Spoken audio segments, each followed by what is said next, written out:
अस्सलामुअलैकुम नाज़रीन, आपका मेज़बान इजाज़ राजा इशू टुडे के साथ हाजिर है। नाज़रीन, जैसा कि आप जानते हैं कि डीजल, पेट्रोल, बिजली आए दिन महंगी होती जा रही है। इसके अलावा पंजाब में बल्दियाती अदारों को भी कोर्ट के कहने पे बहाल तो कर दिया गया है, लेकिन क्या उनको दोबारा इख्तियारात दिए जाएंगे, फंड दिए जाएंगे? और 3 साल से ज़्यादा अरसा हो गया है पीटीआई की हुकूमत को, लेकिन अभी तक हुकूमत की तरफ से सिर्फ तसल्लियाँ मिल रही हैं। खान साहब ये बात तो ज़रूर कहते हैं कि घबराना नहीं। और नया पाकिस्तान बनते बनते अवाम जो है वो तो भूख का शिकार हो रही है। उनके लिए रोज़मर्रा की ज़रूरियात ज़िंदगी की अशिया को पूरा करना इतना मुश्किल हो रहा है कि उनका जीना दो बार हो गया है। इसी सिलसिले में गुफ्तगू के लिए आज मेरे साथ स्टूडियो में तशरीफ रखते हैं मलक मेहरबान साहब, पाकिस्तान मुस्लिम लीग नून के सीनियर रहनुमा हैं। उनके साथ हैं सरदार शावेद साहब जो कि बिजनेसमैन है, और साथ ही हमें ज्वाइन किया है मलक अहमद नवाज साहब ने जो कि सीनियर तजियाकार हैं। तो मैं बात मलक मेहरबान साहब से शुरू करूंगा। अस्सलाम वालेकुम मलक साहब। मलक साहब, सबसे पहले तो सर आप ये बताएं कि जैसे बिजली, गैस और पेट्रोल की कीमतें आए दिन इजाफा होता जा रहा है, अवाम को आप किस नज़र से देख रहे हैं सर? बिस्मिल्लाहिर्रहमानिर्रहीम। जी बिल्कुल, जो आप बात कर रहे हैं अभी आपने स्टार्ट भी इस बात से लिया है कि बिजली, गैस और महंगाई जो है वो इतनी ज़्यादा बढ़ चुकी है। अब अवाम को किस नज़र से देखना है? अवाम तो इस आस पे तब्दीली के नारे पे और प्राइम मिनिस्टर के वादों पर प्राइम मिनिस्टर को आगे लेकर आई थी और इस हुकूमत को आगे लेकर आई थी कि ये जो गवर्नमेंट है ये अवाम का जो है वो असासा बनेगी, अवाम को इससे बेहतरी की तरफ लेके जाएगी। लेकिन मैं समझता हूँ बदकिस्मती से ऐसा नहीं हुआ, और ना ही इमरान खान साहब ने अपने वो वादे पूरे किए, ना ही उन्होंने किसी गरीब को कुछ इस मकाम तक लेकर आए कि वो कुछ कर सके। आज अगर हम देखें तो आप गैस, पेट्रोल, बिजली की बात करते हैं, मैं तो समझता हूँ कि एक आम आदमी जो है उसका एक टाइम का खाना खाना जो है वो मुश्किल हो गया हुआ है। और जो आम आदमी है, जो आप गरीब की तो बात ना करें, गरीब का तो प्राइम मिनिस्टर ने कंटेनर पर खड़े होकर कह दिया था कि मैं गरीब जो है ना वो इस मुल्क से मुका दूंगा, कोई गरीब नहीं रहेगा। और सच में ऐसा ही दिख रहा है कि अभी आप जो देखते हैं ग्राउंड के ऊपर और पाकिस्तान के अंदर गरीब जो है वो बिल्कुल पिसा जा रहा है, और वो तो अपनी खुदकशी करने के उसके ऊपर जा रहे हैं, क्योंकि बच्चों को भूखा कौन देख सकता है। इसी तरह गैस, पेट्रोल, बिजली जो है वो जो महंगी रोज बरोज महंगी हो रही है, और हुकूमत बिल्कुल भी इस पे ना तवज्जो दे रही, ना उनके ऊपर कोई एक छोटी सी जो कहते हैं जू भी रेंग रही हो कि जी उनका इतना बड़ा आवाम के ऊपर प्रेशर जा रहा है, लेकिन कोई परवाह नहीं है। यही प्राइम मिनिस्टर जो है हमारे तब बड़े बड़े कंटेनर पे दावे करते थे कि जी जो अगर 1 रुपया बिजली महंगी हो गई, 1 रुपया पेट्रोल महंगा हो जाता है तो वक्त का जो वजीर आजम होता है वो चोर होता है। अब तो 64 रुपए मैं समझता हूँ उसके ऊपर वो बढ़ गया, पेट्रोल जो है वो 64 रुपए बढ़ गया। तो आप अगर इसको जरा देखें तो ये मल्टीप्लाई अगर करते हैं तो प्राइम मिनिस्टर तो 64 दफा चोर बन चुका है, और अवाम जो है वो फिर भी इनके उस आस लगाए बैठी है कि शायद हो सकता है कि कोई उम्मीद की किरण नजर आ जाए। ठीक है मलिक साहब, अगर मैं आपकी बात करता हूँ, अपोजिशन भी मैं समझता हूँ कि उस कदर स्ट्रांग नहीं है। अगर आप मैं नून लीग की बात करता हूँ तो सवाए मरियम साहबा इमरान खान साहब को बुरा कहने के वो कोई लाए अमल नहीं दे रही, कोई अवाम के लिए कोई ऐसा पैकेज या ऐसा कुछ अनाउंस नहीं कर रही जिससे अवाम को तसल्ली हो। इसके अलावा जो पीडीएम बनी थी वो खुद टूट फूट का शिकार हो गई। तो ऐसे में हुकूमत तो ज़ाहिर अपनी मनमानियाँ करेगी सर। जी बहुत शुक्रिया राजा एजाज साहब। असल में बात यह है कि मेरा ख्याल है कि मुस्लिम लीग नून, पीपल्स पार्टी दोनों जो है ये इस मुल्क की सबसे बड़ी जो है वो सियासी जमातें हैं, और मैं ये समझने से बिल्कुल कासिर हूँ कि मेरा ख्याल है कि अगर मुस्लिम लीग नून सिर्फ इटसेल्फ भी अगर प्रोटेस्ट, लॉन्ग मार्च या जेल भरो तहरीक का जो है वो ऐलान कर देती तो शायद मेरा ख्याल है कि वो इस मुल्क के अवाम के ऊपर जो है वो इतना जुल्म सितम जो है वो बिल्कुल नहीं होता। पीडीएम बनी, पीडीएम में भी जो है वो दरारें पड़ी, और वो दरारें जो पड़ी हैं जी वो सबके सामने रोज़े रोशन की तरह यहाँ बात है कि हर एक के अपने मफादात हैं, हर एक की अपनी सेलिंग वैल्यू है, और हर एक अपने आप को जो है वो यहाँ पे बेचने के लिए जो है वो पेश कर रहा है। बड़ी शर्म आती है ये कहते हुए कि जितनी भी हमारी पॉलिटिकल गवर्नमेंट्स जिन्होंने यहाँ पे जो है वो पावर गेन किया है, जिन्होंने नेशन को सर्व किया है, वो लोग उस मैस लेवल तक सर्व नहीं कर सके, लेकिन मुरद इल्ज़ाम जो है वो एस्टेब्लिशमेंट को जो है वो हमेशा ठहरा दिया जाता है। लेकिन अब एस्टेब्लिशमेंट जो है वो स्ट्रॉन्ग क्यों है, ये सुनना जो है, समझना जो है ये बड़ा ज़रूरी है। एस्टेब्लिशमेंट स्ट्रॉन्ग इसलिए है कि वो एक सिस्टम के तहत मैन्यूवरिंग करती है, प्लस उनके पास जो है वो सोर्सेज काफ़ी ज़्यादा हैं और उनके पास जो इंफ्रास्ट्रक्चर है वो काफ़ी ज़्यादा है। ठीक है, हमारी जितनी भी पॉलिटिकल गवर्नमेंट्स हैं वो मैक्सिमम जो है वो एस्टेब्लिशमेंट के इंफ्रास्ट्रक्चर के ऊपर डिपेंडेंट है सॉरी। तो जब तक ये डिपेंडेंसी जो है एस्टेब्लिशमेंट के ऊपर खत्म नहीं होगी, उस वक्त तक पॉलिटिकल पावर का गेन करना और पॉलिटिकल रूल जो है उसका क़याम पाकिस्तान के अंदर जो है वो मार्ज़ वजूद में आना ये बड़ा नामुमकिन है जी। उसकी वजह यह है, जैसे मैं आपको बताता हूँ कि सैलाब आएगा तो हम जनाब अली फौज को तलब करेंगे, ज़ल्ज़ला आएगा हम फौज को तलब करेंगे, कोई ट्रेन का हादसा हो जाएगा हम फौज को तलब करेंगे, कोई जहाज क्रैश कर जाएगा हम फौज को तलब करेंगे। मैं इसकी मिसाल आपको ऐसे देता हूँ कि नवाज शरीफ साहब का बहुत अच्छा काम था जो उन्होंने मोटरवे बनाया, लेकिन मोटरवे बनाने के बाद क्या नवाज शरीफ साहब या जरदारी साहब या उसके बाद ये अभी जो इमरान खान साहब की गवर्नमेंट आई है, इन्होंने मोटरवे पुलिस को क्या एयर एम्बुलेंस के लिए हेलीकॉप्टर्स जो है वो मुहैया किए हैं कि हादसे की सूरत में या एक्सीडेंट की सूरत में जो हमारे क्रिटिकल सिचुएशन के अंदर जो हमारे पेशेंट हो हम उनको नियर बाय जो हॉस्पिटल की फैसिलिटी है वो वहाँ पे हम उनको ड्रॉप कर दें। आज भी ये मैं आपको एक छोटी सी मिसाल दे रहा हूँ। तो इस तरह का इंफ्रास्ट्रक्चर सबसे पहले जो है वो जो है पॉलिटिकल फोर्सेस को खड़ा करना पड़ेगा कि इनकी डिपेंडेंसी जो है वो एस्टेब्लिशमेंट से कम हो, फौज से कम हो। फौज आपके बॉर्डर संभाले, फौज आपकी जो है वो एयर स्पेस संभाले, फौज आपके अंदरूनी मामला संभाले। पॉलिटिकल फोर्सेस को खुद भी तो सोचना चाहिए ना कि हम लोग क्या कर रहे हैं। तो इस फिर दूसरी जो बात है, हम लोग मुख्तलिफ जो है वो बातें सुनते रहे, कभी डील हो रही है, कभी डील नहीं हो रही, कभी नवाज शरीफ आ रहे हैं, कभी नहीं जा रहे। तो हमेशा जब भी आप वीकर विकेट पे होंगे ना तो आप कभी परफॉर्म नहीं कर सकेंगे, चाहे वो कोई भी पार्टी हो। ये एक खुली हकीकत है, इस हकीकत को जो है वो फेस करना जरूरी होगा और इसके लिए एक बहुत बड़ी लाएअमल और हिकमत अमली की जो है वो जरूरत है। खुदारा एस्टेब्लिशमेंट भी इस मुल्क का हिस्सा है। और अगर मैं राय साहब आपको बताता चलूं कि अगर एस्टेब्लिशमेंट विजिलेंट ना हो तो ये जितने पॉलिटिकल फोर्सेस हैं ये अभी तक आपके मुल्क को बेच के खा चुके होते। बिल्कुल, मैं दोबारा आता हूं अहमद नवाज साहब आपकी तरफ। अच्छा शावेद साहब, आप बताएं, आप बिजनेसमैन हैं, जो खान साहब ने इस वक्त कंस्ट्रक्शन और खासतौर पर रियल एस्टेट की तरफ बड़ी तवज्जो दे रहे हैं, लेकिन आए दिन जो मटीरियल की कीमतों में इजाफा होता जा रहा है, इसको आप कैसे देख रहे हैं? जी बिस्मिल्लाहिर्रहमानिर्रहीम। राज साहब, सबसे पहले आपकी पूरी टीम का और तमाम अहबाब का बहुत शुक्रिया कि आपने इस प्रोग्राम के अंदर मुझे जो है दावत दी।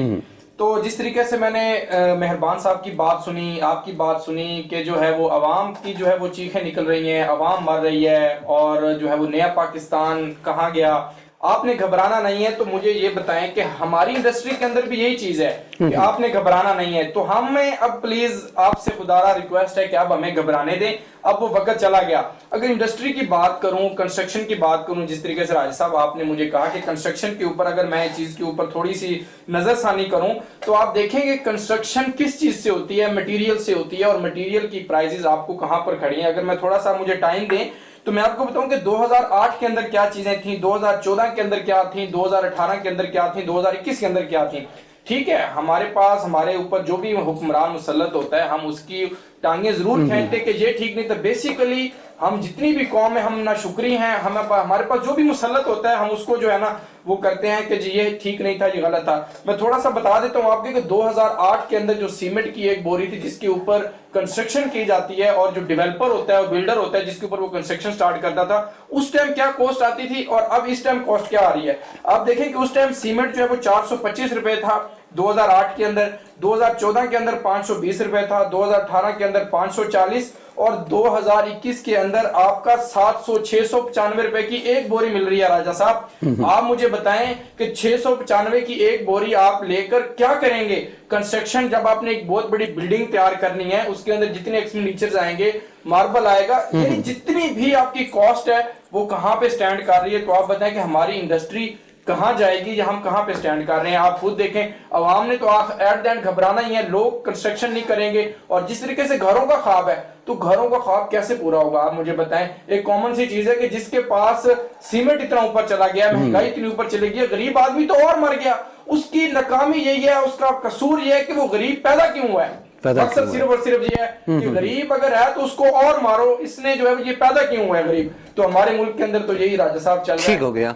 مہربان صاحب, جیسا کہ ملک صاحب سے بھی میں نے احمد نواز صاحب سے یہ سوال کیا کہ جو اپوزیشن ہے وہ اپنا کردار صحیح ادا نہیں کر رہی. اگر میں نون لیگ کی بات کر دوں تو آپ کو بھی شاید پتا ہے کہ نون لیگ خود ٹوٹ پھوٹ کا شکار ہو رہی ہے. ان کے ذاتی اختلافات اتنے بڑھ چکے ہیں, اب تو مریم اور شہباز شریف کا الگ الگ گروپ بن گیا ہے. تو سر ایسے میں آپ حکومت کو کیا ٹف ٹائم دے سکتے ہیں؟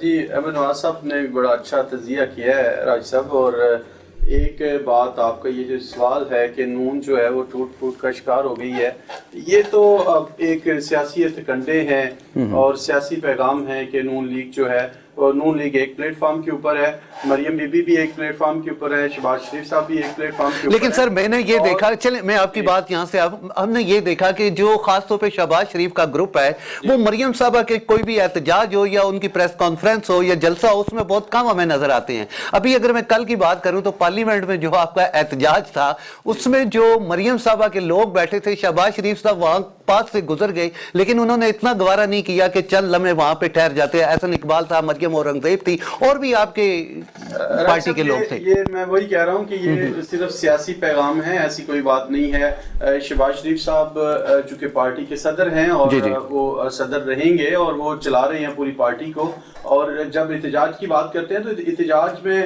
پارٹی کے سارے لوگ آتے ہیں. یہاں پر کوئی پارٹی جو ہے وہ مریم بی بی کے لوگ نہیں ہیں کہ جی وہ ان کی ٹیم ہے اور یہ شہباز صاحب کی ٹیم ہے.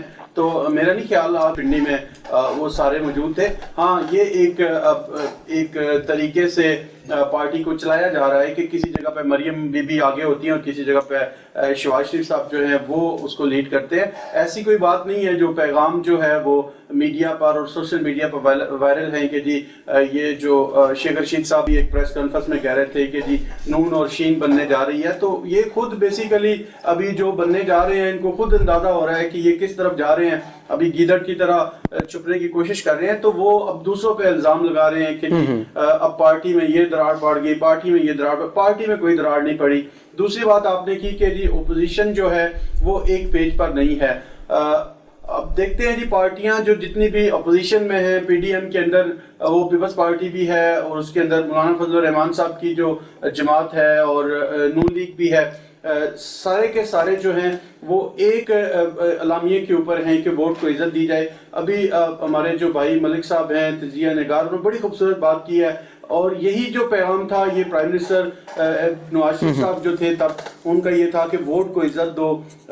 مطلب وہ بھی یہی چاہتے تھے کہ جی جو ووٹ ہے اس کی ویلیو ہو, عوام کی ویلیو ہو, جو کہ آج ایک تبدیلی کے نعرے پر بالکل چینج ہو گیا تھا. اور یہاں پر جو ڈی چوک میں آپ نے دیکھا جو تماشا رہا اور جس طرح خواتین کو نچایا گیا اور جس طرح حکومت کو پیش کیا گیا, جس طرح اس وقت کی چیزوں کو پیش کیا گیا, ایسے لگتا تھا پورا کا پورا ملک پاکستان جو ہے وہ نواز شریف صاحب نے بیچ دیا ہے, وہ زرداری صاحب نے بیچ دیا. اب یہاں تو کچھ بھی نہیں رہا, صرف ایک کنٹینر رہ گیا پرائم منسٹر صاحب کا جو ادھر ڈی چوک میں رہ گیا. باقی تو سارا کچھ جو ہے وہ پرائم منسٹر صاحب نے بیچ دیا ہے اور پورا ملک جو ہے وہ بک گیا ہے. تو جب کنٹینرز پہ تقریریں ہوتی تھیں, جب وہاں پہ ڈانس اور ناچ گانا ہوتا تھا, تو قوم کو سب پوری کی پوری قوم کو ایک پیچھے لگایا ہوا تھا کہ جی ہم نیا پاکستان لے کر آئیں گے. اور پھر اس ناچ گانے کے بعد ایک دم سے تبدیلی آئی کہ ہم ریاست مدینہ بنانے جا رہے ہیں.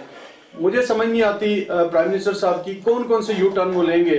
عوام جو ہے وہ کتنا اور ان کو بیوقوف انہوں نے بنانا ہے. اب عوام جو ہے وہ سمجھ چکی ہے. اب عوام نے یہ جو پیغام دیا ہے, یہ جو کینٹونمنٹ بورڈ کے الیکشن تھے آپ نے دیکھے ہیں, اس کے اندر عوام نے اپنا پیغام دے دیا ہے کہ جی اب ہم نہیں اور بوجھ برداشت کریں گے. اب وقت کے ساتھ ساتھ انشاءاللہ آپ کو نظر آئے گا اور احتجاج شاید بہتری کی طرف آپ لوگ جائیں. अहमद नवाज साहब, आपने खुद स्टैब्लिशमेंट की बात की कि हम जो है ना हर मसले पे जो है वो फौज को बीच में ले आते हैं। जो इस वक्त नून लीग ने अपना वतीरा बनाया हुआ है स्टैब्लिशमेंट को कोसना, आप क्या समझते हैं आने वाले इलेक्शन में नून लीग को आप किस जगह देख रहे हैं? और इसके अलावा अगर हम पीपल पार्टी की बात करते हैं, जरदारी साहब की बात करते हैं, तो आप क्या समझते हैं इस वक्त उनकी सियासत किधर जा रही है? देखिए जी, मैं आपको ये बता देना चाहता हूँ कि जिस तरह हमेशा पॉलिटिकल मूवमेंट्स एक नारे के साथ जो है वो मूव करती हैं जी, तो आप कुछ भी कहें, लेकिन जब इमरान खान साहब ने अपने पॉलिटिकल मूव का जो है वो आगाज़ किया और 2018 के इलेक्शन में जो उस मूवमेंट का मोमेंटम था वो सिर्फ एक ही था कि तब्दीली और नया पाकिस्तान। उस तब्दीली के अंदर जो डिटेल है वो ये थी कि सिस्टम को हम बेहतर करेंगे, इंसाफ लाएंगे, एटसेट्रा एटसेट्रा। आप उसको जिस तरीके से भी कर लें जी, ठीक हो गया।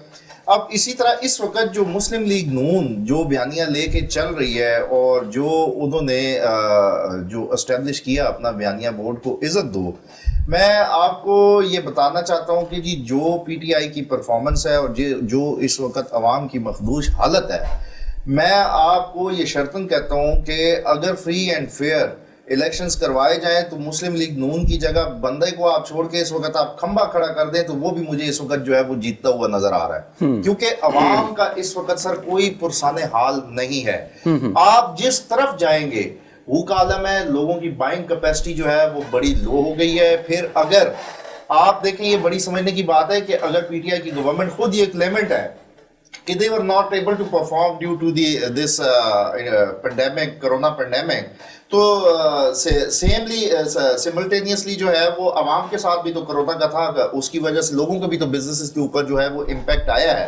अगर गवर्नमेंट जो है वो अपने नेशनल एक्सचेकर को और अपने जो रिजर्व्स हैं उसको कोरोना में इन्हेंस नहीं कर सकी, अच्छी पॉलिसियां नहीं बना सकी, अच्छे जो है वो बिजनेस के मैन्यूवर्स नहीं लेके आ सकी, तो अवाम जो है जिसके पास बड़े महदूद से वसाइल होते हैं, how come they were able to get the benefit during this pandemic. तो दूसरी बात जो है वो जिस तरीके से भाई बात कर रहे थे कि सीमेंटों की कीमतों की और जो आपके कंस्ट्रक्शन मटेरियल है उसकी प्राइस हाइक की जिस तरह से वो बात कर रहे थे, अगर उस बात के तनाजुर के अंदर देखा जाए तो पीटीआई का जो एक प्रोजेक्ट है पाकिस्तान हाउसिंग स्कीम, जिसके तहत ये लो कॉस्ट हाउसिंग जो है वो आम आवाम को दे रहे हैं बड़ी सॉफ्ट इंस्टॉलमेंट्स के ऊपर, अगर ये प्राइसेस देखे थे, उनकी प्राइसेस को देखा जाए तो मेरा ये ख्याल है कि अगर जो है वो आप इसका ऑडिट करवाएं अगर, तो मेरा ये ख्याल है कि इमरान खान की गवर्नमेंट इस मामले में भी जो है वो नेशनल एक्सचेकर को जो है वो लॉस देगी, क्योंकि आप ये प्राइसेस और जो उनकी सेलिंग प्राइस है, आप अगर उस फिजिबिलिटी को देखें तो ये कहीं ना कहीं जो है ये गड़बड़ जरूर होगी। उसके ऊपर ऑडिटर्स अपनी रिपोर्ट जो है वो बेहतर दे सकते हैं, क्योंकि वी कांट इमेजिन कि आप जो है वो इतनी ज्यादा एक्सपेंसिव जो है वो कंस्ट्रक्शन का मटेरियल हो चुका है, ठीक है, और फिर आप लो कॉस्ट हाउसिंग जो है वो दे रहे हैं, चाहे whether it is on instalment या जैसे भी है, लेकिन जो भी उसका कॉन्ट्रैक्टर या बिल्डर है उसको तो गवर्नमेंट ने बिल्स जो है वो पे करने हैं ना। तो ये बात भी जो है ये कल को पीटीआई की गवर्नमेंट जब जाएगी तो ये एक बहुत बड़ा सवालिया निशान होगा, और मेरा ख्याल है कि अपोजिशन को इसके भी ऑडिट की जो है वो तैयारी करनी चाहिए, क्योंकि नेक्स्ट गवर्नमेंट किसी की भी हुई कम से कम पीटीआई की तो नहीं होगी। ठीक हो गया। शावेद साहब, जिस तरह के मौजूदा गवर्नमेंट कंस्ट्रक्शन की तरफ बड़ी तवज्जो दे रही है और खासतौर पे ये भी कहा जा रहा है कि जो खासतौर पे खान साहब हैं वो लोगों को टैक्स पेड करना चाहते हैं, तो आप ये बताएं कि अगर मैं रियल स्टेट की बात करता हूं तो सबसे ज्यादा रेवेन्यू ही आप लोगों की तरफ से जाता है गवर्नमेंट को, लेकिन क्या आप समझते हैं गवर्नमेंट को इसके बदले आपको कुछ सहूलियात भी दे रही है? जी जनाब राजा साहब, बिल्कुल आपका सवाल जो है वो बड़ा ज़बरदस्त है, जिसके ऊपर मैं आपके स्टॉक शॉप के ज़रिए आवाम को बताना चाहूँगा कि हम जितने भी रियल्टर्स हैं, जितने भी एसोसिएशंस हैं, कि हमारा जो है इसाक डार साहब ने एक माशाल्लाह जो हमें एक तोहफा दिया गया और उसने जो हमारे ऊपर चीज़ें जो है वो लागू की, और उसके ऊपर जो है वो कैपिटल गेन टैक्स की मद के अंदर जितने भी हमने टैक्सेस पेड किए, और उसके ऊपर मैं आपको बता देता हूं कि एक बहुत बड़ा बम था जो हमारे ऊपर गिराया गया रियल स्टेट की इंडस्ट्री के ऊपर कैपिटल गेन टैक्स के हवाले से, जिसकी वजह से हमारी इंडस्ट्री के ऊपर बहुत बड़ा इफेक्ट पड़ा। तो उन्होंने हमें तोहफा दिया, उसका मैं ये आपको कहना चाहूंगा कि उस तोहफे से हमारे क्या नुकसानात हुए वो मैं आपको थोड़ा सा बता देता हूं कि जितने भी हमारा सरमाया ओवरसीज पाकिस्तानी, हमारा एक मुल्क का सरमाया है, जितनी फंड्स भी हमारे बाहर से ओवरसीज क्लाइंट्स ओवरसीज पाकिस्तानी हमारे पाकिस्तान के अंदर जो है वो डिपॉजिट करते थे, अब उन्होंने रुख چینج کر دیا ہے. اس کی بنیادی وجہ کہ ان کے پاس اور اپرچونٹیز بہت زیادہ ہیں. اس لحاظ سے کس لحاظ سے کہ اگر ہم نے کیپٹل گین ٹیکس, آپ نے کسی بندے کو یہ کہنا ہے کہ اگر آپ 1 سال کے اندر اپنی پراپرٹی کو, اپنے پلاٹ کو, اپنے گھر کو اگر آپ سیل کریں گے تو ود ان 1 ایئر اگر آپ اس کو کرتے ہیں تو 10% آپ نے جو ہے اس کا کیپٹل گین ٹیکس دینا ہے. اگر آپ 2 سال بعد کرتے ہیں تو 7.5 آپ پیڈ کریں گے. اگر آپ 3 ایئر کرتے ہیں تو 5% آپ نے کیپٹل گین ٹیکس دینا ہے. اب اس چیز کے اوپر میں بتاتا ہوں کہ ہاں, ہم آپ کو کلائنٹ سے یا انویسٹر سے یا جو پبلک ہے ہم کیپٹل گین ٹیکس پیڈ کرتے ہیں, ٹھیک ہے, لیکن اس کے بدلے میں ہمیں کیا رسپیکٹ دی جا رہی ہے ہماری انڈسٹری کو. اگر ہاں آپ نے, خان صاحب نے انڈسٹری کا درجہ تو دے دیا, ہم ان کی بات کو مانتے ہیں, لیکن کیپٹل گین ٹیکس یا ایف بی آر کو ہم جتنے بھی ٹیکسز دیتے ہیں اس کے ریگارڈ میں ہمیں کیا مل رہا ہے؟ ہمیں تو ایک چپڑاسی کی نظر سے دیکھا جاتا ہے. ریئل اسٹیٹ ایک بہت بڑی انڈسٹری ہے, ہم سرمایہ لگاتے ہیں, کنسٹرکشن کرتے ہیں, عوام کی انویسٹمنٹ کرتے ہیں, ہمیں کیا رسپیکٹ دی جا رہی ہے کہ ہم ٹیکس پیڈ کریں اور بعد میں ہمارے اوپر ایف ٹی ایف کے دوسرے ٹیکسز جو ہیں وہ لگائے جائیں؟ تو ہم عوام کی انویسٹمنٹ کیسے کروائیں گے؟ آپ مجھے بتائیں. جو کلائنٹ باہر بڑی محنت مزدوری کے ساتھ پیسے کما رہا ہے اور ہم جب وہ پاکستان کے اندر انویسٹمنٹ کا کہتے ہیں, اور آپ کو پتا ہے جتنا ہمارا ریونیو پاکستان میں آئے گا باہر کے ممالک سے تو اتنا زیادہ ملک ہمارا ترقی کرے گا. لیکن وہ ترقی کیسے کرے گا جب ان کو اتنی بڑی ایک لسٹ دے دی جائے گی کہ اگر آپ نے 1 سال کے اندر پلاٹ کو سیل کرنا ہے تو آپ کو 10% دینا ہے, نہیں تو 7.5 دینا ہے, 5% دینا ہے. تو وہ ہمارے رڈار سے بھاگ جائے گا, وہ بندہ ہمارے ہاتھ میں نہیں آئے گا. کیوں؟ اس کو پتا ہے کہ یار ادھر تو ٹیکسز کی بچھاڑ ہے اور اس کے ریگارڈنگ میں ہمیں کچھ بھی نہیں دیا جا رہا. بالکل ٹھیک ہو گیا. بھائی صاحب اس میں ایڈ آن کرنا چاہوں گا کہ جس وقت اسحاق ڈار صاحب جو ہے وہ منسٹر فار دی فائنانس تھے, تو اس وقت کی گین ٹیکس اور سی وی ٹی ویلیوز کی وجہ سے اتنا ہیوی ریونیو جو ہے وہ دوسرے ملکوں کے اندر جا کے انویسٹ ہو گیا, جس کے اندر قابل ذکر اماؤنٹس جو ہیں وہ دبئی اور عرب امارات کے دوسری جو ان کی ریاستیں ہیں وہاں پر جا کے وہ ڈپازٹ ہوئی, اور وہ اماؤنٹ جو ہے وہ بلینز آف ڈالرز میں تھی. ٹھیک ہے جی. اور سیم میں آپ کو یہ بھی بتاتا چلوں کہ اس وقت جو ریئل اسٹیٹ ایجنٹس کی ایسوسیشن تھی, اس کے نمائندگان نے باقاعدہ اسحاق ڈار صاحب کے ساتھ جو ہے وہ میٹنگز ہولڈ کی, اور پھر سملٹینیسلی انہوں نے جب پی ٹی آئی نے پاور میں آئی تو انہوں نے پی ٹی آئی کے ساتھ بھی جو ہے وہ معاملات طے کرنے کی کوشش کی. لیکن بڑے افسوس سے کہنا پڑتا ہے کہ دونوں گورنمنٹس جو ہیں وہ ریئل اسٹیٹ ایجنٹس ایسوسیشن کا جو بیانیہ تھا, جو ان کا نقطہ نظر تھا, اس کو سمجھنے میں قاصر رہیں, اور ان کا نقطہ نظر یہ تھا کہ واٹ ایور دی ٹیکس آپ جو ہے اس کو 1% اور فیئر ویلیو کے اوپر آپ اس کو, ریئل ویلیو کے اوپر آپ اس کو لے کے آ جائیں, کیونکہ ادروائز اگر آپ ابھی بھی اس وقت جو معاملہ دیکھیں گے نا, جس کی وجہ سے ایف اے ٹی ایف اور ایف بی آر جو ہے وہ ڈیلرز کو جو ہے وہ جو لسٹیں فراہم کر رہی ہیں, اور جو وہ D N F B P کے اوپر جو رجسٹریشن چل رہی ہے, اس کے اندر یہی ہے کہ جب آپ ڈی سی ویلیو پر ٹیکس جمع کراتے ہیں لیکن اس کی ایکچوئل ویلیو مارکیٹ کے اندر کچھ اور ہوتی ہے, تو جو بھی سیلر یا بائر ہے اس کی آدھے سے زیادہ تو اماؤنٹ بلیک اس لیے ہو جاتی ہے کہ ہمارے گورنمنٹ کا جو سسٹم ہے اس کے اندر ہی جو ہے وہ لوپ ہول ہے. تو گورنمنٹ کو یہ چاہیے تھا کہ وہ 1% پہ اس کو یا 0.5% کے اوپر ریئل ویلیو کے اوپر لے کے آ جاتی, تو میں آپ کو یہ گارنٹی سے کہتا ہوں کہ ریونیو بھی جنریٹ ہوتا اور یہ بلیک اور وائٹ کا چکر بھی ختم ہو جاتا. اور اگر یہ 2016 کے اندر یہ امپوز کر دیا جاتا تو میں یہ سمجھتا ہوں کہ 2021 یا 22 تک جو ہے وہ ہماری اکانومی جو ہے وہ بالکل سموتھ ہو چکی ہوتی, اور وداؤٹ اینی ہیزیٹیشن جو ہے وہ لوگ جو ہے وہ ٹریڈ کر رہے ہوتے. جی ٹھیک ہو گیا. یہاں پہ ناظرین لیتے ہیں ہم ایک چھوٹا سا بریک اور ملتے ہیں بریک کے بعد. ویلکم بیک ناظرین. ملک مہربان صاحب آپ بتائیں, جیسے موجودہ حکومت آپ کو کوس رہی ہے سر کہ آج جو مہنگائی کا طوفان برپا ہے یہ سارا کیا درا آپ کا ہے, آپ لوگوں نے اس ملک کو لوٹا اور لوٹ کے سارا پیسہ آپ نے باہر بھیج دیا, کیا کہتے ہیں آپ؟ اور آپ نے اتنے قرضے لے لیے کہ آج بھی اس کا خمیازہ ہم لوگ بھگت رہے ہیں. بالکل جی راج صاحب, بڑی خوبصورت ٹریک پہ لے کے جا رہے ہیں. ایکچولی آج پاکستان تحریک انصاف کا کوئی ساتھی بیٹھا نہیں ہے, نہیں تو بڑا مزہ آتا ہے اس بات کے اوپر. میں تو سمجھتا ہوں جی بالکل جو پی ایم صاحب اور جو پوری پی ٹی آئی کی گورنمنٹ ہے وہ جو ہمارے اوپر ڈال رہی ہے کہ یہ بالکل سارا کیا درا جو ہے وہ نون لیگ ہے. ان کے بس میں ہوتا نا جی, یہ تو یہ بھی کہتے ہیں کہ یہ جو اگر ان کو گورنمنٹ دی جاتی ہے 1947 میں, تو انہوں نے کہنا تھا یہ انگریز نے نا پورے ملک کو تباہ کر دیا ہے, اگر انگریز نہ ہوتا تو پھر ہم اس ملک کو سیٹ کر لیتے. تو ویسے کہنے کی بات یہ ہے کہ 3 سال ان کے پاس آئے, ان 3 سالوں کے اندر انہوں نے جو ہمارے اوپر برمار کیا, جو انہوں نے ہمارے اوپر الزامات لگائے, اور اس کے اوپر جتنے نیب کے کیسز بنے, اور ہر عدالت کے اندر کیس, ہمارے ہر جو ہمارے हमारी जो भी आपके लीडर थे उनको बिल्कुल है उनके ऊपर प्रेशर और उनके ऊपर ये सारी चीजें, राना सनाउल्लाह साहब के ऊपर चलती गाड़ी में जी आप जो है ना वो मंशियात लेके जा रहे हैं, कहाँ ऐसे होता है। लेकिन उन्होंने सारे हरबे इस्तेमाल किए और प्राइम मिनिस्टर ने सिर्फ और सिर्फ फोकस किया है पाकिस्तान मुस्लिम लीग नून को, और ना मुल्क के ऊपर फोकस किया है, ना गरीब आवाम के ऊपर फोकस किया है। सिर्फ नारे लगाए हैं, हम मुल्क के अंदर 50 लाख नौकरियां देंगे, हम लाखों लोगों को घर बना कर देंगे, और ये सारे के सारे दावे जो हैं वो ढोल ढमक्के के साथ, ये जो आपके साथ बिल्कुल स्टेज जो लगा था इसके ऊपर जनाब इतने शोर और गुल के साथ ये पैगामात जाते थे। और हर दिन जनाब प्राइम मिनिस्टर साहब जो मौजूद हैं वो कंटेनर पे आते थे तकरीर करने के लिए।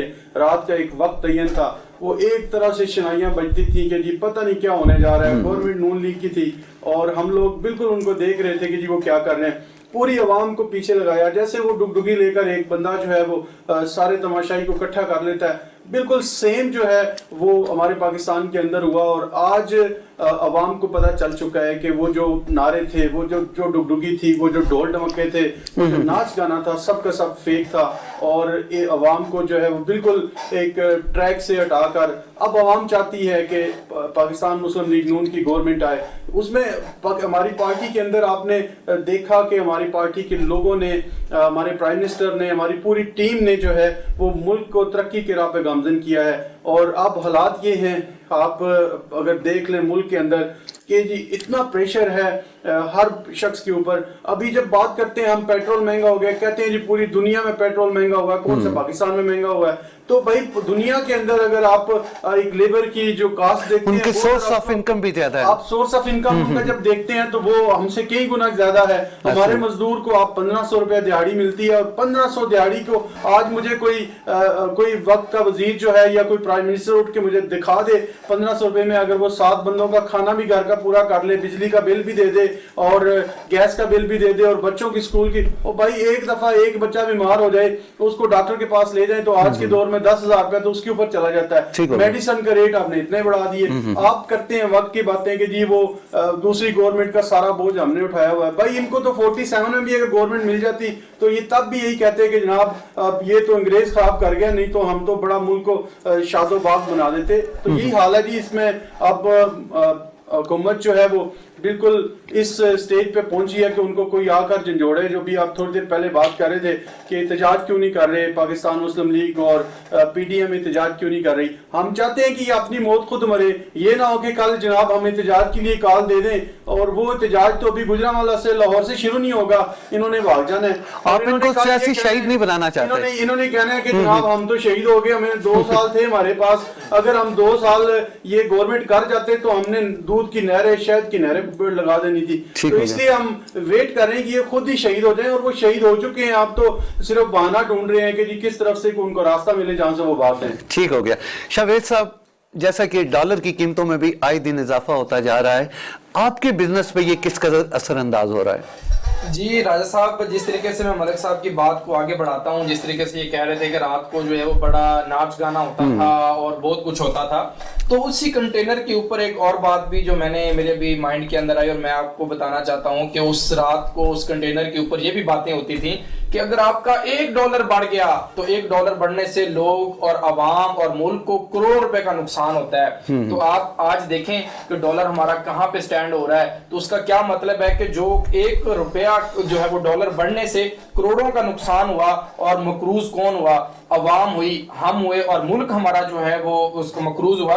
तो जी मैं आपको बता देता हूं कि डॉलर की जो प्राइसेस हैं आज से 2013 के अंदर क्या प्राइस थी, 2014 के अंदर क्या, और 2018 2021 के अंदर क्या चल रही है। आप देखें 2013 के अंदर 110 रुपए का डॉलर था, और 2018 के अंदर भी 110 का, और 2021 के अंदर आप देखें तो आपका डॉलर 173 रुपए पे आज चला गया। आप देखें, और सुनने को यही आ रहा है कि आपका ये डॉलर 200 के ऊपर जाएगा। तो आप मुझे बताएं, जो खान साहब ये कहते थे, मलिक साहब ने बड़ी खूबसूरत बात की कि आप ये चाहते हैं कि इधर शहद की जो है वो नहरें आ जाएं, यहाँ पर जो है वो बहारें आ जाएं और एक नया पाकिस्तान बन जाए। तो हमने भी यही सोचा था और यही समझा था, जितनी भी यूथ है और जितने भी अवाम है उसने अंदर यही सोचा था कि नहीं जी PMLN जाएगी, PTI आएगी तो गरीब जो है वो ऊपर जाएगा। जिस तरीके से खान साहब ने एक सब्ज बाग दिखाए थे, इसी तरह डॉलर आप देखें कि आज हमारा कहां पे स्टैंड कर रहा है। ہماری پیٹرول کہاں پہ چلا گیا ہے, کرنسی کہاں پہ چلی گئی ہے, ملک کتنا مقروض ہو گیا ہے, انڈسٹری کہاں پہ جا رہی ہے. تو راج صاحب ہم تو بہت پریشان ہیں, اور عوام کی چیخیں جو ہیں وہ بڑی زور زور سے اب جو ہیں وہ سنائی دیں گی. جس طریقے سے آپ دیکھیں کہ یہ وہی بات آ جاتی ہے کہ کچھ چیزیں ایسی ہوتی ہیں جو کانوں کے پردوں کو چھو بھی نہیں سکتی, لیکن کچھ خاموشیاں ایسی ہوتی ہیں جو کانوں کے پردوں کو چیر دیتی ہیں. اب عوام کا جو ہے یہی حال ہونا ہے, اور اسی طرح یہ عوام کرے گی کہ عوام کی چیخیں جو ہیں حکمرانوں کو سنائی نہیں دیں گی, اور وہ جو ہے حکمرانوں کے کانوں کو خود ہی چیر دیں گی. اور آپ دیکھیں کہ آگے جو ہے آنے والے حکمران ہمارے ساتھ کیا کرتے ہیں. ابھی تو ہمارا یہ حال ہے, تو آگے انڈسٹری دیکھیں. چلیں ابھی آپ امید پہ زندہ ہیں. ملک مہربان صاحب, میں آپ کی طرف آتا ہوں. سر, کیا وجہ ہے اس وقت ملک کو جو سب سے زیادہ ضرورت ہے وہ میاں نواز شریف صاحب کی ہے, لیکن وہ کیا ہوتا ہے کہ جب بھی ملک میں تھوڑا سا مشکل ٹائم ان پہ آتا ہے وہ ملک سے باہر چلے جاتے ہیں. آپ کیا یہ نہیں سمجھتے کہ جو اس وقت عوام کی حالت ہے, وہ ایک لیڈر ہے نون لیگ کے, تو ان کو لیڈ کرنا چاہیے؟ جی بالکل, اب نواز شریف صاحب لیڈ کریں گے ملک کو, اور آپ کو نظر آئے گا کہ وہ ملک کو لیڈ کریں گے. یہ جو آپ بات کر رہے ہیں کہ جی وہ جب کوئی معاملہ آتا ہے ملک کے اوپر باہر چلے جاتے ہیں, ایسی بات نہیں ہے. ان کو باہر بھیجا جاتا ہے, ان کو اس ملک سے نکالا جاتا ہے کہ کہیں وہ ملک میں رہے تو کہیں ایسا نہ ہو کہ وہ جو ہے جو وہ چاہ رہے ہیں, جو رزلٹ وہ لینا چاہتے ہیں, جو وہ گورنمنٹ بنانا چاہتے ہیں, وہ ان کی گورنمنٹ میں خلل نہ پیدا کریں. تو ایسی بات نہیں ہے کہ وہ نواز شریف صاحب جو ہے وہ عوام سے دور ہیں اور عوام جو ہے وہ نواز شریف سے دور ہے. آپ آج بھی دیکھ رہے ہیں نواز شریف صاحب جو ہیں وہ ٹیلی فونک خطاب کرتے ہیں تو عوام جو ہے وہ جوک در جوک اس جلسے میں پہنچتی ہے. تو ایسی بات نہیں ہے کہ نواز شریف صاحب نہیں ہے. نواز شریف صاحب جو ہے وہ ملک کے لیے اور ملک کی عوام کے لیے ہر وقت حاضر ہیں اور حاضر رہیں گے. ٹھیک ہو گیا. ملک احمد نواز صاحب, یہ بتائیں کہ اس وقت جو ہے خاص طور پہ اگر میں نون لیگ کی بات کرتا ہوں تو وہ مولانا صاحب کے پیچھے چل رہی ہے, اور مولانا صاحب کی اگر میں بات کروں تو ہمیشہ انہوں نے اپنے مفادات کی سیاست کی ہے. ہر اس حکومت کے وہ ساتھی ہیں جنہوں نے ان کو اقتدار دیا, کوئی پوسٹ دے دی. یہ واحد حکومت ہے, عمران خان صاحب ان کو لفٹ نہیں کروا رہے, اور وہ کبھی نون لیگ کبھی پیپل پارٹی کو ساتھ لے کے چلنا چاہ رہے ہیں. تو کیا کہتے ہیں کہ ان کا اینڈ کیا ہوگا؟ دیکھیں جی, سب سے پہلی تو آپ کو میں یہ بات بتاؤں کہ جس وقت مولانا فضل الرحمان کا دھرنا اسلام آباد میں G9 میں موجود تھا, تو میرا خیال ہے کہ اس وقت مسلم لیگ نون اور پیپلز پارٹی نے بہت بڑی غلطی کی, اور وہ شاید ان کا ساتھ دے دیتے تو میرا خیال ہے کہ پاکستان کی اکانومی کی اور پاکستان کی عام عوام کی اس وقت جو ہے وہ حالت نہ ہوتی. دوسری بات یہ ہے کہ میں آپ کو بڑا کلیئرلی بتاتا چلتا ہوں کہ پی ٹی آئی کی گورنمنٹ کو جتنی اسٹیبلشمنٹ کی سپورٹ تھی اور جتنا ان کو کھلا میدان اور جتنی ان کو سپورٹ دی گئی, اور پھر نیب ان کے پیچھے تھے, تو میرا خیال تھا کہ یہ ساری پولیٹیکل پارٹیز مل کر ہی موو کرتی, اور مل کر موو کریں گی تو یہ کامیاب ہوں گی. دھڑوں میں بٹیں گے تو وہ اس پالیسی کے اندر جو ہے وہ ڈیوائڈ اینڈ رول والی پالیسی ہوتی ہے, پھر کسی کا کچھ بنے گا نہیں. دوسری بات یہ ہے کہ مولانا فضل الرحمان کے پیچھے چلا نہیں جا رہا جی. مولانا فضل الرحمان صاحب نے سب سے پہلے اس گورنمنٹ کے خلاف جو ہے وہ ایجیٹیشن اسٹارٹ کی, اس کے بعد جو ہے وہ پی ڈی ایم کو بنانے والوں میں سے ہیں, اور سب کو ایک جھنڈے کے نیچے اور ایک پارٹی کے ایک پلیٹ فارم پہ اکٹھا کرنے والے ہیں. اسی وجہ سے جو ہے وہ اس کو جو ہے لیکن وہ ان کو برقرار نہیں رکھ سکے نا. دیکھیں پیپل پارٹی تو پہلے ہی کنارہ کشی کر گئی ہے. نہیں سر, دوبارہ جو ہے وہ بات چیت چل رہی ہے, اور میں آپ کو یہ بتا دوں کہ آپ عنقریب دیکھیں گے کہ پیپلز پارٹی بھی جو ہے وہ پی ڈی ایم میں شمولیت کا اعلان کرے گی. ٹھیک ہو گیا. شاہویز صاحب, جس طرح مٹیریل آپ نے پہلے بھی بات کی کہ آئے دن مٹیریل میں کی جو قیمتیں ہیں بڑی آسمان تک پہنچ رہی ہیں, تو نیکسٹ آپ کیا دیکھ رہے ہیں, خاص طور پہ اپنے کنسٹرکشن کے بزنس کو کیا دیکھ رہے ہیں جس کی طرف حکومت کی سب سے زیادہ توجہ ہے؟ جی راج صاحب, بالکل آپ دیکھیں کہ آنے والے وقت کے اندر آنے والا جو ہمارا دور ہے جس کے اندر ہم یہ چاہ رہے ہیں کہ جتنا بھی ہمارا کلائنٹس ہے یا جتنے بھی پبلک ہماری اوورسیز پاکستانی ہے یا معاشرے کے اندر جتنے بھی لوگ بے روزگار ہیں, کیونکہ اس انڈسٹری کے ساتھ بہت سارے سفید پوش لوگ جو ہیں وہ کنیکٹڈ ہیں, اور یہاں پہ ایک اچھا کاروبار جو ہے اسلام آباد, راولپنڈی اور پوری انڈسٹری کے اندر پورے پاکستان کے اندر وہ لوگ کر رہے ہیں. آپ دیکھیں کہ جب اس انڈسٹری کے اوپر اتنے ٹیکسز کا بحران لگایا جائے گا, اور ان سے ایف ٹی ایف جس طریقے سے پہلے جو ہے نا وہ بات چیت کی میرے بھائی نے بڑی زبردست, کہ جس طریقے سے آپ کو یہ پوچھ گچھ سٹارٹ ہو جائے گی, جس طریقے سے ہمیں بتایا گیا کہ آپ نے جو ہے نا آپ نے اس کا پراپر ریکارڈ لگانا ہے, تو لوگ اس طرح بھاگ جائیں گے ہمارے پاس, جو ہے ہم بہت زیادہ پریشانی کا شکار ہو جائیں گے, اور انڈسٹری جو ہے ہماری تباہ ہو جائے گی. जितने भी फंड्स हैं, जितने भी अमाउंट्स हैं, जितने भी हाउसिंग प्रोजेक्ट्स हैं, जितने भी बिल्डर्स हैं, उनको बहुत बड़ा लॉस होगा जब आप इस किस्म के जो है ना वो रूल्स लगाएंगे। और बेशक आपने मिनिस्ट्री स्कीम दी और हमने आपसे खान साहब से ये रिक्वेस्ट भी की कि मिनिस्ट्री स्कीम को थोड़ा और बढ़ाया जाए, ताकि जहां पर बंडल ऑफ फंड्स के अंदर बहुत ज्यादा तादाद के अंदर जो है वो लोग जो है इन्वेस्टमेंट कर सकें। इंडस्ट्री जो है वो कहाँ पे स्टैंड कर रही है, अवाम अपने आप पैसा रियल स्टेट के अंदर कैसे पार करेंगे जब उनके ऊपर टैक्सेस का बुरान आ जाएगा, इन्वेस्टमेंट ग्रोथ नहीं होगी, टैक्सेस बढ़ जाएंगे। तो ये सारी चीजें हमारा जितना भी माशरा है वो डे पर डे जो है अवाम की और चीखें निकलेंगी और ये इंडस्ट्री तबाह हो जाएगी। राजा साहब ठीक हो गया। मलिक मेहरबान साहब, आखिर में आप सर, चूंकि बल्दियाती अदारे अभी सुप्रीम कोर्ट के कहने पे पंजाब में नोटिफिकेशन जारी हो गया है, सर आप क्या समझते हैं? जैसे आपके दौर में जो चेयरमैन थे, नायब चेयरमैन थे, उनको आपने फंड तो नहीं दिए, सिर्फ नाम के वो थे, तो आप क्या समझते हैं अब जो थोड़ा सा बाकी अरसा रह गया है, 1.5 साल रह गए हैं हुकूमत की मुद्दत पूरी होने पे, आप इन अदारों को किस नजर से देख रहे हैं? देखिए राज साहब, जो अभी बल्दियाती अदारे जो पंजाब के अंदर खासकर नोटिफिकेशन उनका बहाल हुआ है और उनको बहाल किया गया है, उनका जो राइट बनता है डेवलपमेंट के जो उनको फंड्स हैं उनको देने चाहिए, लेकिन मुझे जो है वो इस हुकूमत से कोई उम्मीद नज़र नहीं आ रही। ये जो हुकूमत है पीटीआई की, ये अवाम को रोटी तक तो दे नहीं पा रही, ये फंड कैसे देगी, ये कैसे उनको बहाली को एक्सेप्ट करेगी, कैसे जो है वो बल्दियाती अदारों को साथ लेकर चलेगी, मुझे जो है वो दिखाई नहीं दे रहा कि ये सुप्रीम कोर्ट ने तो नोटिस ले लिया, सुप्रीम कोर्ट के नोटिस पर मजबूरन इनको बहाल तो करने पड़ गए, लेकिन इनको फंड जो है वो गवर्नमेंट पीटीआई जो है वो कभी नहीं देगी, क्योंकि जितने भी बल्दियाती अदारों के जो लोग हैं जो इलेक्ट हुए हैं वो पाकिस्तान मुस्लिम लीग नून से हैं, तो पाकिस्तान मुस्लिम लीग नून के लोगों को फंड देकर हुकूमत ये समझ रही होगी कि अगर उनको फंड दिए गए तो वो अपने पांव पे खुद कलवाड़ी मारेंगे। तो ऐसा मेरा ख्याल मुझे लगता नहीं है कि वो ऐसा करेंगे। अहमद नवाज साहब, इमरान खान साहब का ये भी विजन था कि हम जो इक्तदार को है वो निचली सतह पे लाएं। सर अब तकरीबन 2.25 साल रह गए, आप क्या समझते हैं बल्दियात की तरफ मौजूदा गवर्नमेंट आएगी?